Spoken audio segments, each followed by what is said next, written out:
July 12, 1943. Bay of Biscay, 200 miles west of Brest. Dr. Paul Pfaffinger, a naval medical officer, clung desperately to the conning tower rail. 3 RAF Beaufighters shrieked down through the afternoon haze, their cannons already spewing fire at you. 441.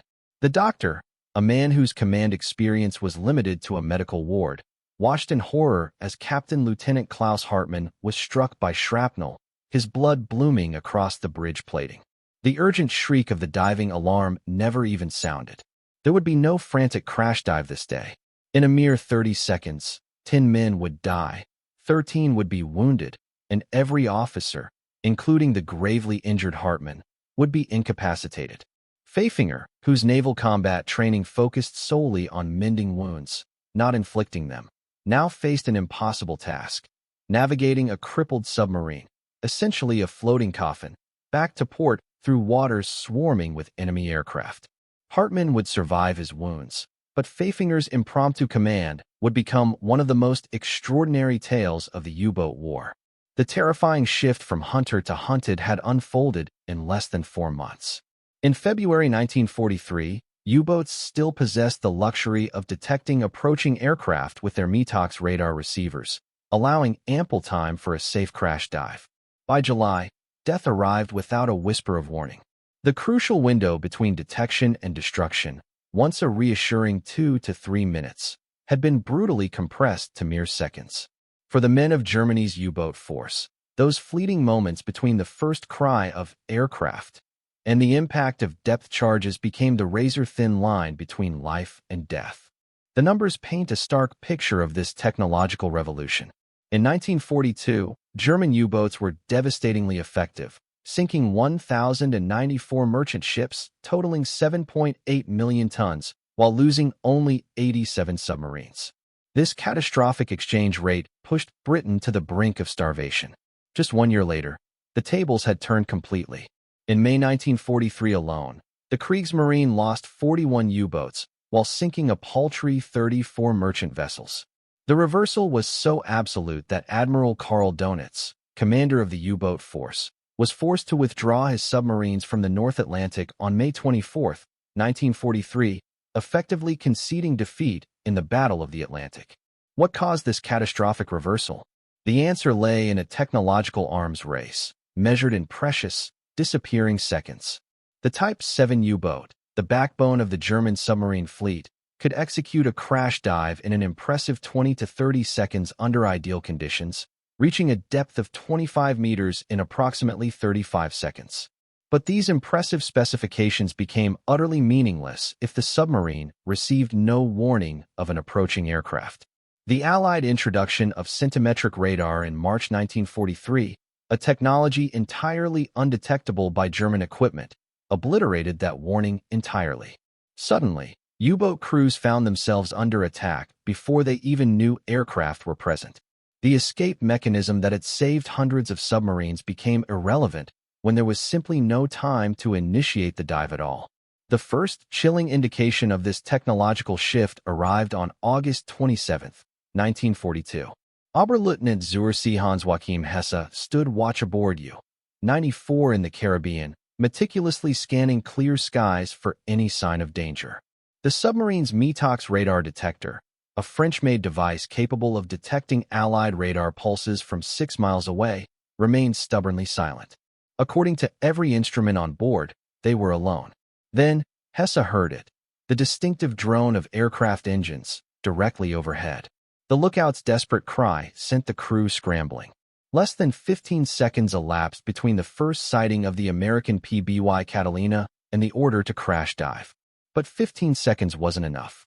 As U-94's conning tower vanished beneath the surface, for 650-pound depth charges bracketed the submarine, crushing its pressure hull.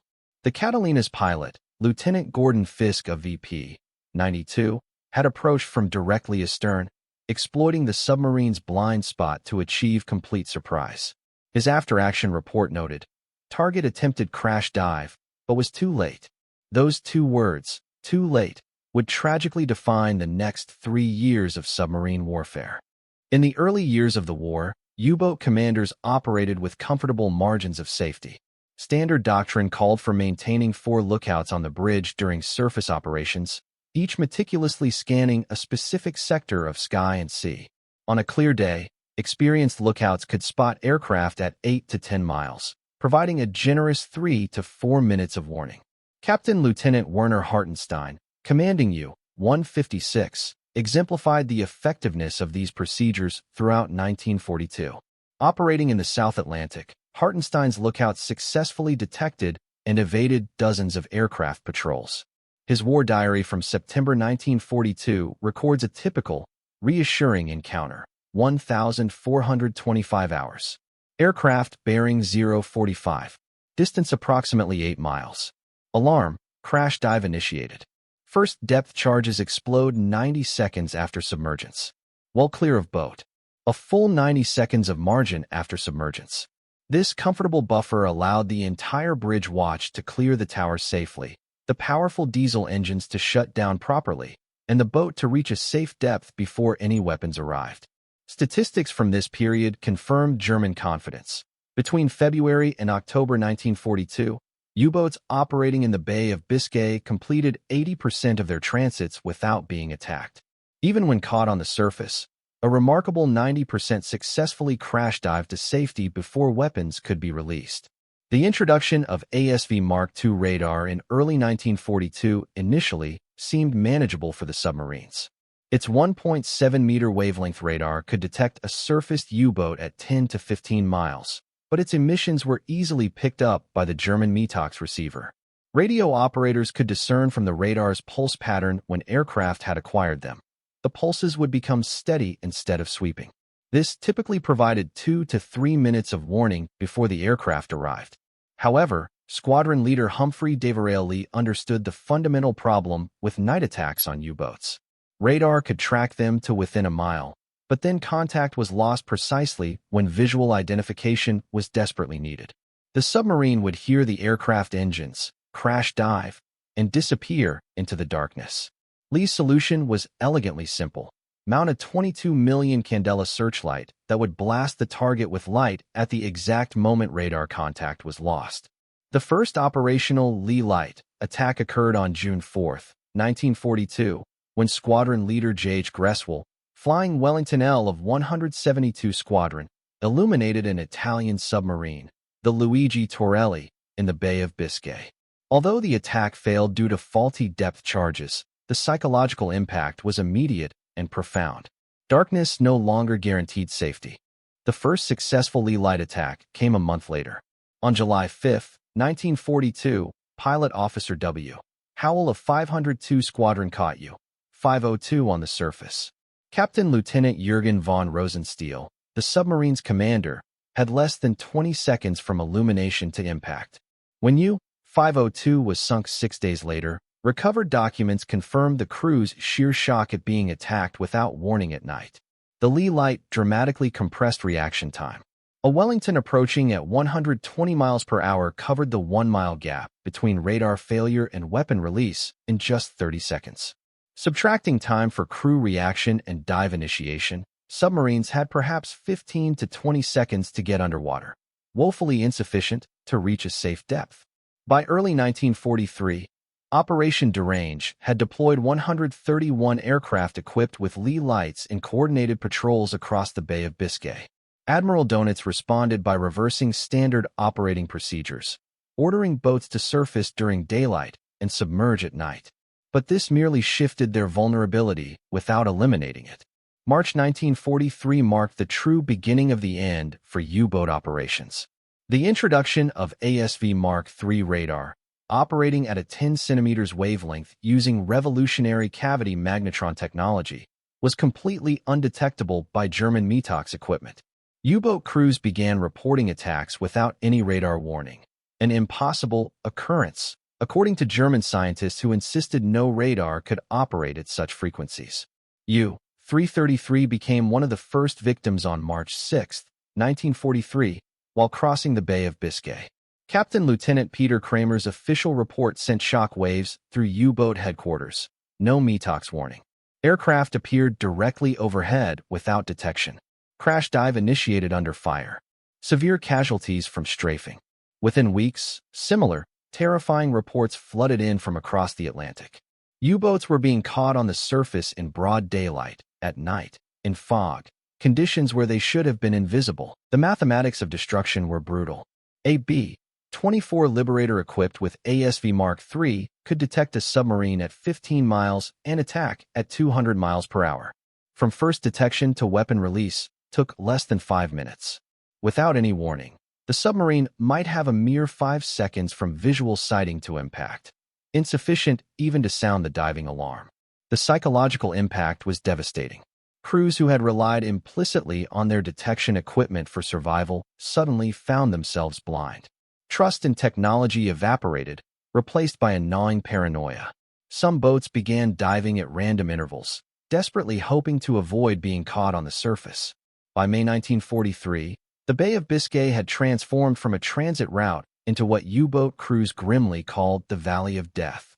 Submarines leaving French bases faced a relentless gauntlet of aircraft equipped with centimetric radar, Lee lights, and new, deadlier weapons. In April and May 1943, 56 U-boats were lost in just 2 months, many within sight of their home ports. The compression of warning time had tactical implications far beyond individual survival. U-boats consumed battery power at unsustainable rates, forced to crash dive repeatedly without enough time to properly recharge. A Type 7 submarine could maintain 7.3 knots submerged for just 1 hour before exhausting its batteries. Forced to surface to recharge, they immediately came under attack again. The introduction of the Mark 24 Fido acoustic homing torpedo added another lethal dimension. Dropped from as low as 200 feet at speeds up to 120 knots, this 680-pound weapon achieved a 22% success rate, significantly higher than the 9% for conventional depth charges. Once in the water, Fido executed circular search patterns, homing on the 24 kHz acoustic signature of submarine propellers.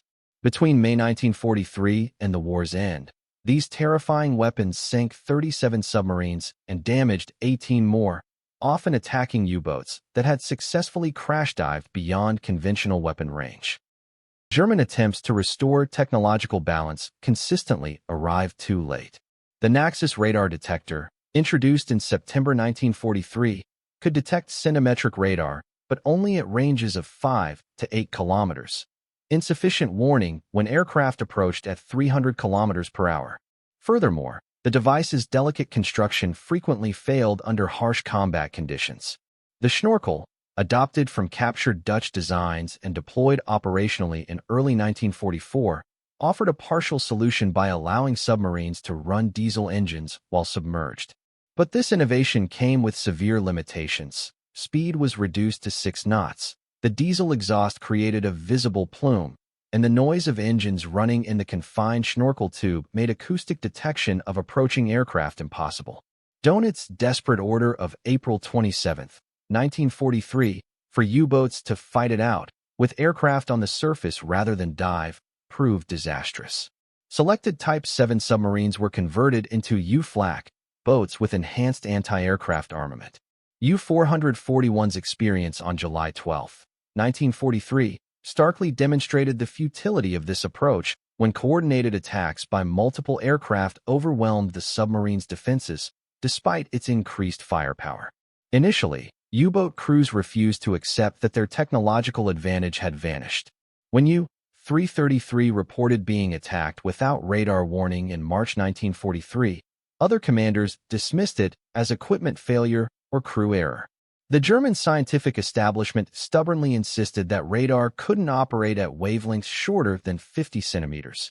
Admiral Donitz himself initially rejected reports of undetectable radar. His war diary from April 1943 reveals skepticism about crew reports. This denial proved incredibly costly. Commanders who should have adapted their tactics continued operating as if METOX provided adequate warning. U-175, U-192, and U-273 were all lost in April 1943 while their crews maintained confidence in their now obsolete radar detection equipment. As losses mounted, desperate measures emerged. The order to fight aircraft on the surface represented a fundamental break with established submarine doctrine. U-441's conversion to an anti-aircraft configuration added multiple cannons. Yet, the July 12, 1943 attack demonstrated its futility when 3 Beaufighters overwhelmed the submarine's defenses, leaving 10 dead and 13 wounded. By autumn 1943, even optimistic commanders accepted that the technological battle was irrevocably lost. The introduction of American escort carriers meant continuous air patrol even in the mid-Atlantic. Captain Lieutenant Wolfgang Luth, one of Germany's most successful U-boat commanders, sinking over 200,000 tons of shipping, addressed the grim reality in his final patrol report. The enemy can see us when we cannot see him. He can attack without warning. Our survival now depends not on equipment, but on luck. The psychological shift was complete. U-boat crews who had once sung confidently now referred to their submarines as iron coffins. By 1944, the statistical life expectancy for a U-boat crewman was a mere 3 patrols. Of the 40,000 men who served in U-boats during the war, 28,000 would die, a staggering 70% casualty rate, the highest of any service in any nation during World War II. A Type 7 U-boat crash dive was a precisely choreographed emergency maneuver. The sequence began with the bridge watch spotting danger and initiating the alarm. The electric klaxon sent every crew member racing to diving stations. The bridge watch had to clear the conning tower in less than 12 seconds, sliding down the ladder in a specific order. Control room operators opened main ballast tank vents while simultaneously flooding the negative tank, a 70-ton auxiliary tank forward. The bow planes went to a maximum down angle of 30 degrees. All available men ran forward to add weight to the bow. The entire evolution required split-second timing. Too steep an angle and battery acid would spill, creating deadly chlorine gas. Too shallow, and depth charges would destroy them. American patrol aircraft mercilessly exploited every vulnerability in this delicate process. The ASV Mark III radar operated at a 9.1 GHz frequency with a wavelength of 3.2 centimeters, completely invisible to German detection equipment. This radar could detect a surfaced submarine at 15 miles in calm seas. The Lee light produced an astonishing 50 million candle power, automatically triggered when radar range decreased to 1 mile. This devastating combination gave submarines less than 25 seconds from illumination to impact. The attack on U-758 on June 8, 1943, brutally demonstrated this new reality. After reporting convoy Gus 9's position south of the Azores, the submarine came under continuous attack from USS Bogues Air Group for over 30 minutes, with crew members manning anti-aircraft guns while others frantically prepared for an emergency dive. Only when overwhelming force arrived did U-758 finally achieve a successful crash dive. 7 wounded crew members forced the boat's difficult return to base. On October 20, 1943, U-256 came under attack from aircraft from USS Block Island. After an unsuccessful crash dive attempt, Captain Lieutenant Wilhelm Brauel was killed and several crew members wounded. The submarine's war diary recorded the crew's shock at being caught without warning despite seemingly functioning detection equipment. The mutual destruction of U-571 and an Australian Sunderland on January 28, 1944, vividly illustrated the compressed time frame. Flight Lieutenant R.D. Lucas detected U-571 on radar at 12 miles, achieving complete surprise by approaching through cloud cover. Lucas emerged at just 800 yards distance, giving U-571 exactly 18 seconds before weapon release. As the submarine's conning tower disappeared, the Sunderland's port wing tragically struck the submarine's jumping wire. Both vessels were lost with heavy casualties, 52 from U-571 and 11 from the Sunderland's crew. The truly decisive moment arrived during Black May 1943, when the U-boat force lost an unprecedented 41 submarines in a single month. The battle around convoy ONS 5 starkly demonstrated the impossibility of successful operations. 17 U-boats attacked the convoy between May 4th and 6th. 6 were sunk, 11 were damaged, and not a single merchant ship was lost. The statistics from this battle revealed a complete reversal. Average warning time before air attack, 8 seconds.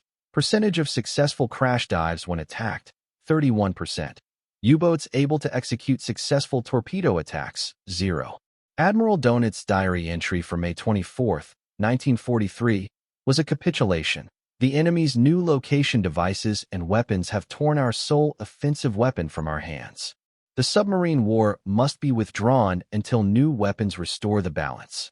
U-boat operations after May 1943 became exercises in survival rather than offensive action. Boats remained submerged for up to 20 hours daily, surfacing only briefly to ventilate and charge batteries. Even these brief surface periods invited immediate attack. The introduction of the schnorkel in 1944 eliminated the need for full surface operations but created new vulnerabilities. The device required precise depth control, too deep and the valve closed, creating a vacuum that could burst eardrums. Too shallow, and the schnorkel head created a visible wake detectable from miles away. Statistics from 1944 clearly reveal the transformed nature of submarine operations. Average time on surface per day, 45 minutes, down from 16 hours in 1942. Average patrol speed, for knots, down from 10 knots. Merchant ships sunk per U-boat lost, 0.7, down from 12.6 in 1942. The compression of the crash dive window had strategic implications far beyond individual losses. U-boats could no longer coordinate wolfpack attacks. Commerce raiding became impossible when submarines spent most of their time submerged at minimal speed. The Battle of the Atlantic's outcome was unequivocally decided by technology. When the crash dive window closed, Germany's desperate hope of strangling Allied supply lines vanished. American patrol squadrons evolved from amateur submarine hunters to highly efficient killers through systematic training and relentless technological advancement. At Naval Air Station Jacksonville, crews practiced attacks on actual submarines. Mock attacks were filmed and meticulously critiqued. Crews taking more than 35 seconds from sighting to weapon release failed and were forced to repeat the exercise. By late 1943, American aircraft achieved 1 U-boat kill for every 40 attack sorties, a dramatic improvement compared to 1 per 200 sorties in 1942. The introduction of escort carriers brought air power to mid-ocean. USS Bogues Air Group alone sank 13 U-boats in 2 years. These small, agile carriers proved that air power could be projected anywhere in the Atlantic. Lieutenant Commander Robert Hopgood, who helped establish American anti-submarine doctrine, described the evolution. We learned to think in seconds, not minutes. Every procedure was refined to shave time. We knew the Germans needed at least 20 seconds to crash dive. Our job was to deny them those seconds. VPB 1110 became the first American squadron to employ Lee lights on January 10, 1945. They perfected the false engine technique, throttling back during approach to create the illusion of distance, then suddenly increasing power for the final attack run. This psychological warfare proved devastatingly effective against already traumatized U-boat crews. Crucially, ultra-intelligence from Enigma decryption fundamentally altered U-boat survival mathematics. The initial breakthrough, reading the Dolphin cipher in June 1941, was temporarily lost when the four-rotor Shark cipher was introduced in February 1942. However, in October 1942, Lieutenant Francis Fosson and able seaman Colin Grazier from HMS Petard bravely boarded the sinking U-559 to recover codebooks. Both men tragically drowned when the submarine suddenly sank, but their immense sacrifice restored Allied code-breaking capability by December 1942. The statistics reveal Ultra's profound impact. U-boats intercepted while transiting to patrol areas, 73% with Ultra versus 21% without. Average time from U-boat position report to air attack, 4 hours. Convoys successfully routed around wolfpacks, 67%. This intelligence advantage meant that even perfect crash dives only postponed the inevitable. Submarines forced to surface hours later were simply attacked again. The numbers tell the complete story of utter transformation. 1942, the German advantage. U-boats operational, 250. Allied merchant ships sunk, 1,941. U-boats lost, 87.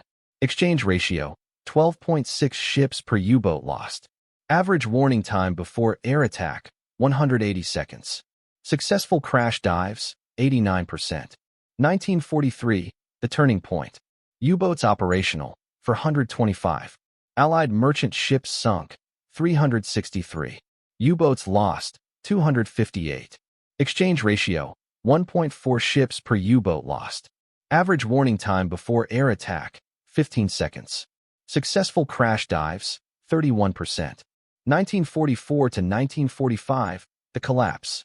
U-boats operational, 375. Allied merchant ships sunk, 132. U-boats lost, 344.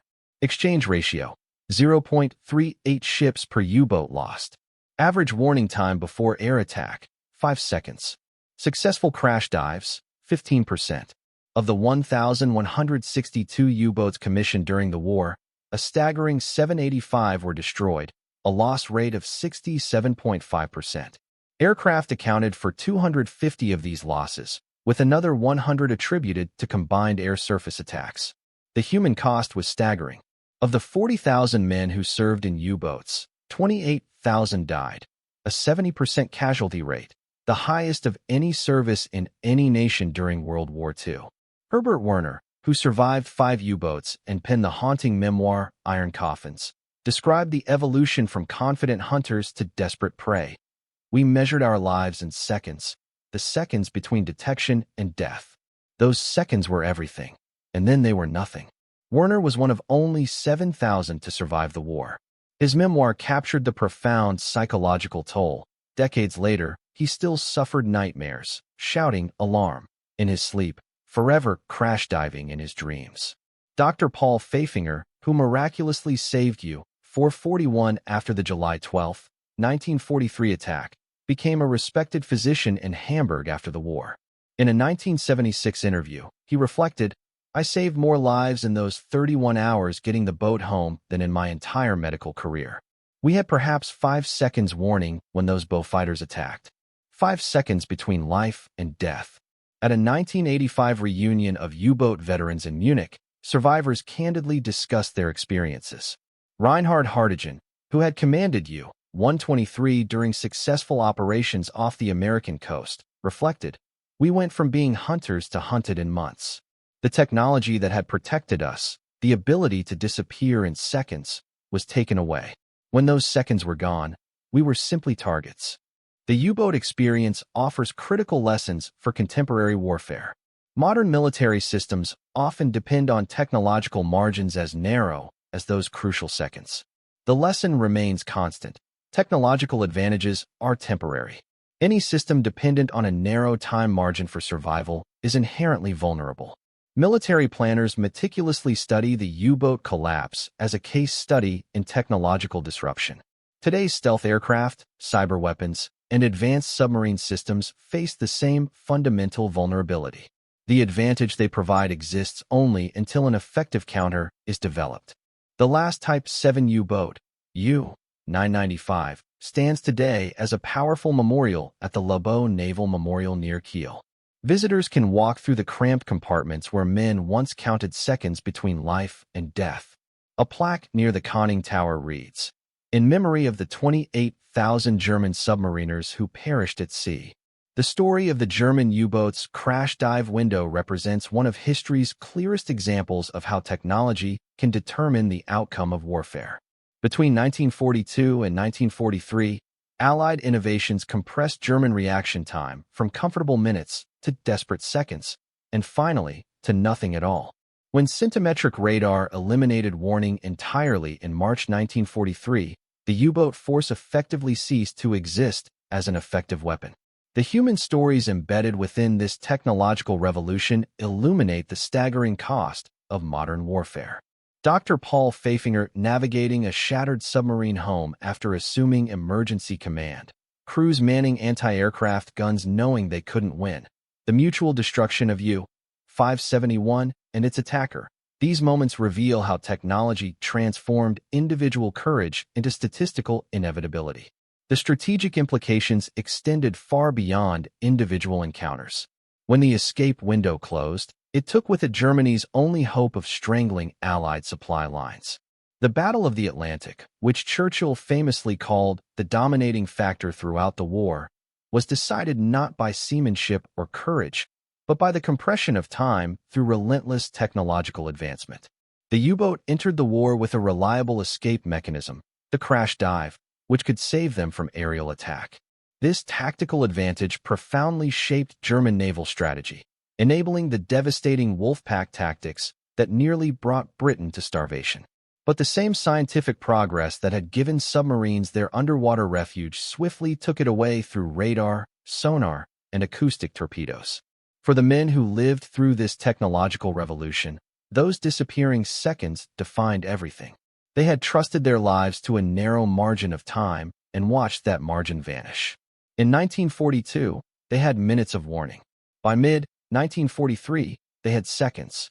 By 1944, they had nothing. The Battle of the Atlantic was won in laboratories and factories as much as on the ocean. British scientists who developed centimetric radar, American workers who built thousands of patrol aircraft, Allied intelligence officers who broke German codes. They collectively eliminated the U-boat's escape window.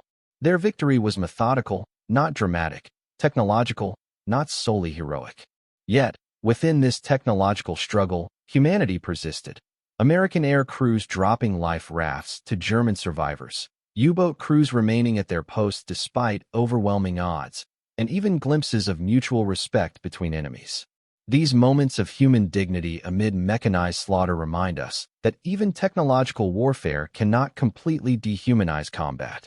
The U-boat force that entered the war as Germany's elite naval unit, confident in their ability to disappear beneath the waves, ended it as a shattered remnant. Of the young men who sailed from French ports singing of victory, 7 out of 10 would never return. They died because technology stole the seconds they needed to survive. Modern nuclear submarines never surface, making the crash dive obsolete. Yet, they face their own technological vulnerabilities: satellite surveillance, underwater sensor networks, autonomous vehicles that may one day compress their survival margins, just as radar and aircraft compressed those of their predecessors. The ghosts of U-boat crews who died believing they had seconds to spare serve as a stark warning to all who place unwavering faith in technological advantages. In the brutal arithmetic of technological warfare, yesterday's safety margin is today's vulnerability, and today's decisive advantage is tomorrow's fatal weakness. The final irony is stark. The most successful submarine force in history was destroyed not by superior seamanship or courage, but by the elimination of less than a minute of warning time. Those seconds, counted desperately by lookouts, measured precisely by engineers, and then lost irrevocably to technology, determined the fate of nations. The story of the 45-second crash dive reminds us that in warfare, as in life, nothing is permanent except change itself. The German submarine force learned this lesson at terrible cost: 28,000 lives lost when their margin of safety compressed from minutes to seconds to nothing. Their sacrifice stands as an eternal testament to a fundamental truth. In the realm of military technology, the seconds you count on today will not save you tomorrow.